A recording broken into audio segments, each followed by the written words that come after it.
In Theme 4, we're going to be looking at what research tells us about the career paths of women in education. And this is a question actually that's come up quite often in the discussion group, so I think you'll find these readings quite interesting. However, I'm not going to spend a lot of time on the readings because I think they're ones that you're going to be able to relate to quite closely in terms of your own careers.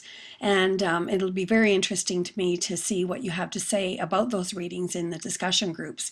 Instead, what I'm going to do is I'm going to look at some research I did some time ago about why it is that women and men choose education as a career in the first place. And perhaps there are some key understandings here that we can use in our own thinking about how it is that career paths then develop based on this research. So I'm going to have a look at that research for you on a PowerPoint that I'll turn to now. Okay, in this research that I did, as I mentioned a few years ago, what we did was we asked beginning teachers who were at a conference for beginning teachers at the beginning of the school year to fill out a survey. And we asked them several questions, and I'll present that data in just a moment. This data was actually presented to ETFO, the Elementary Teachers Federation of Ontario, a few years ago. In fact, Trudeau was the opening speaker, however you might feel about that. But it was a very interesting gathering because their concern was around, as many of you have expressed in the discussion groups, was around the very few, comparatively, the lower number of men in education, and particularly in the elementary grades, which is what their federation is concerned with. And so we looked at some of the issues that are raised around questions and assumptions around male educators. So we looked at, first of all, how can we increase the number? This is a question that comes up often. How can we increase the number of male elementary teachers and male role models to enhance the learning success of boys? And there's been a fair amount of research to suggest that there are various key socioeconomic questions that are prompting these questions at this particular time. So what's driving the high interest in this question? And is there a clear link between the learning performance of boys and male teachers? What we know from the research, in fact, is that there is very little connection. In fact, there was one large study that was done by a professor at the University of Alberta who looked at reading and found that, in fact, often female teachers had a better chance of helping boys with reading. So some of these assumptions that we make may in fact not be totally accurate. In certain cases they may be accurate, but in general, when we look at the larger picture, they may not in fact be accurate. And as I've mentioned, there's also this complex set of interrelated economic, social, and political factors that are at play in the choices males and females make when considering a career in education. And we'll see how some of these play out. So you can think of the context of Alberta, for example, and the employment picture right now, which is, very high in terms of possibilities for employment. Other times we have lulls, and so we find men entering the profession of teaching less often when the economic opportunities are high, more often when the economic opportunities are lower, and so on. So these interrelated factors are very important in thinking about this question. Some research, actually quite a bit of research that was done in England, pointed out some very interesting things. Among them, that males that are contemplating teaching positions that are most stereotypically attached to female interests. So we're talking about elementary teaching, we're talking about music, we're talking about drama. Those, the arts in general, those tend to be less viewed as less stereotypically male. So males who wish to enter these avenues of the profession are caught between these competing forces. First of all, the feminized expectations for working with young children, how it is that we interact with young children and the expectations around that, which tend to be feminized, particularly in school settings, because we have many more women teaching at that level of education. We also have competing against that traditional masculine ideals. We might call this, the macho male, enacting maleness in a particular kind of way that is preferred over a more feminized version of maleness. And and this is a particularly powerful one, although we often don't talk about it, this unchallenged homophobia that fuels fears about men working with young children. I remember reading the paper in September when, there's always lots of stuff about education in various news sources, and a letter to the editor coming from one of our students who was told by a superintendent in one of the northern districts that he might as well not apply for anything under, I believe it was grade 5, because of this particular fear by parents and perhaps by the superintendent himself. It's hard to say. But because there had been this fear expressed in the community, he was not going to be considered for any job that would be where these kinds of forces might come into play. So this research, particularly the research by Connell, Francis and Skelton, and Ferguson as well, point out that male elementary teachers often compensate. So, they're the kind of super male coming into a class, an elementary class, and of course becoming an instant favorite of the boys in that class, by assuming this hyper masculinized persona. Or because of the pressures that exist, they simply leave teaching to find jobs either in more traditional grades for male teachers, or they may leave education entirely. So in the survey that we conducted, we have, first of all, the sex of the survey participants, which interestingly reflect, and remember these are teachers who are entering the teaching profession, reflect the norms around the gender split in education. So the sex of the survey participants, and this would be elementary and secondary, 19% male, 81% female.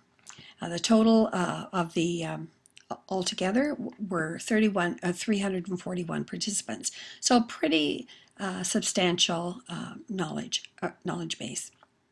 So how do males make this decision to become a teacher? Well, the first time decision to become a teacher happens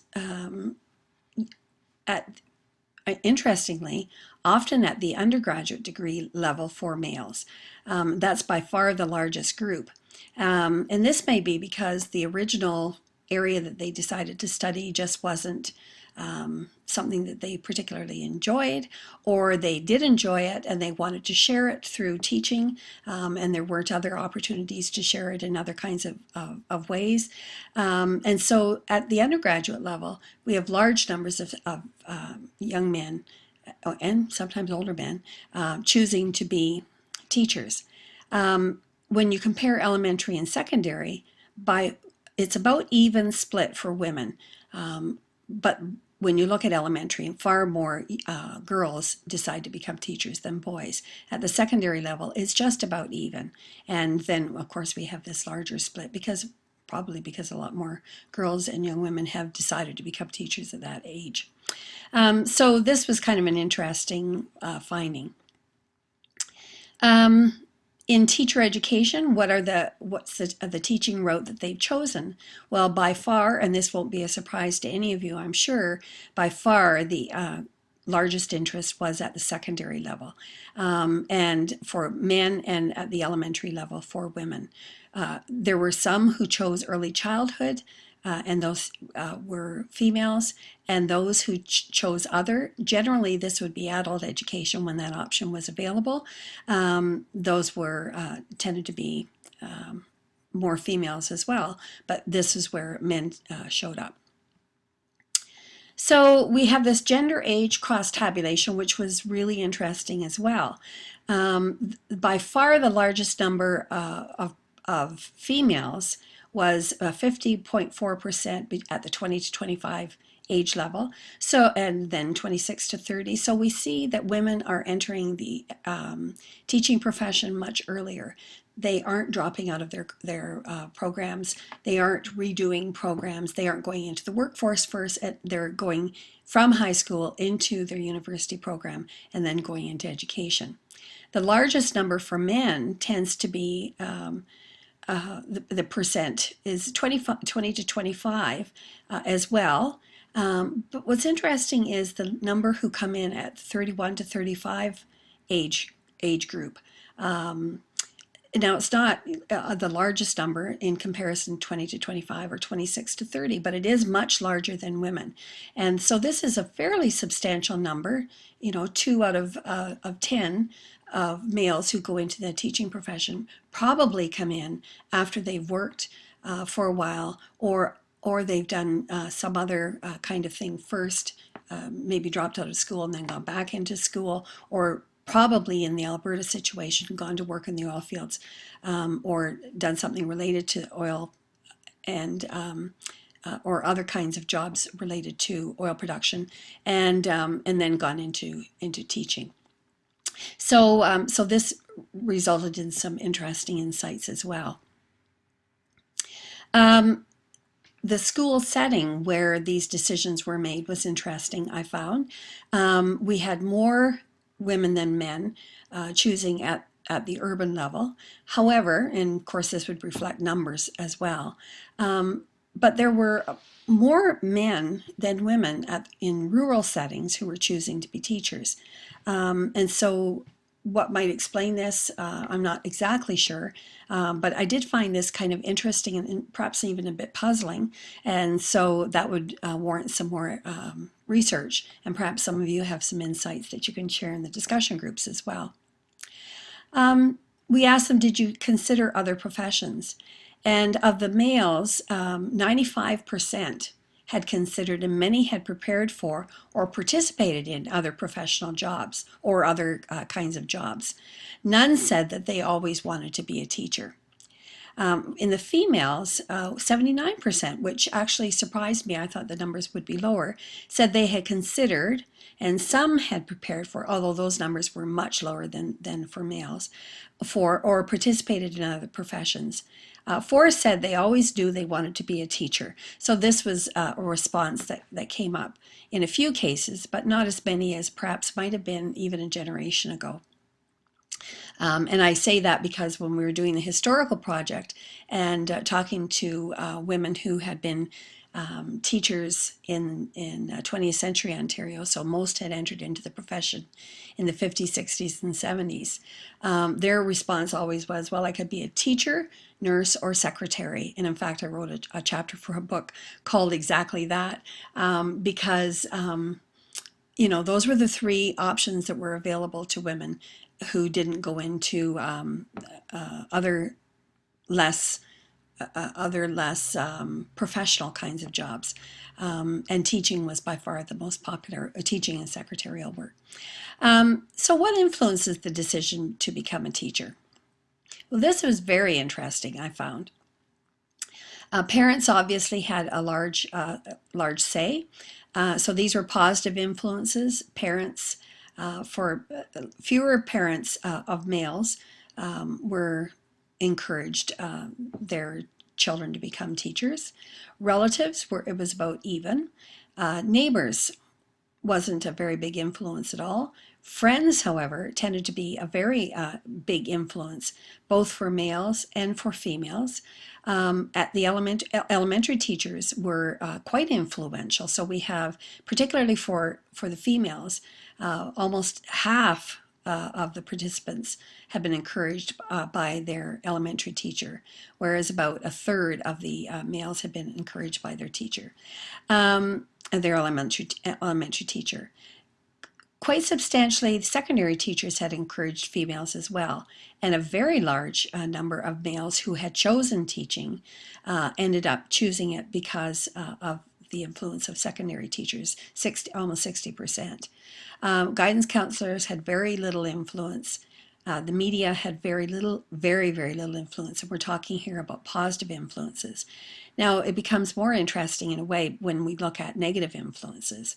So we still have parents who are negatively influencing their children, fewer numbers of females than males being influenced negatively by parents. Relatives, a large number in comparison of relatives were discouraging males from becoming teachers, and only 10% of females. Neighbors ended up being a larger influence here.